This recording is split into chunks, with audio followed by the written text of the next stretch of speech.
Good day mga paps, I'm Don J. Gala from Dasma, Cavite. Ngayon na araw nga mga paps, ibabahagi ko sa inyo kung ano nangyayari sa aking trabaho. Kaya tara! Okay, 1, 5, 4, 3, 2, 1.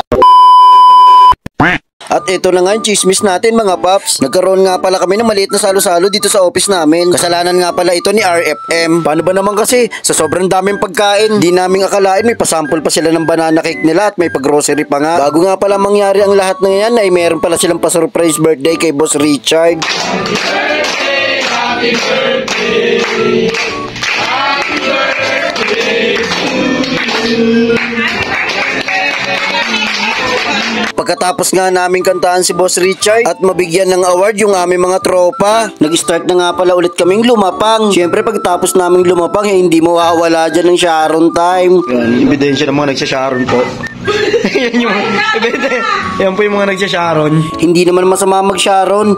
Ika nga ni RFM eh. Basta RFM, kamasa ka. Tara!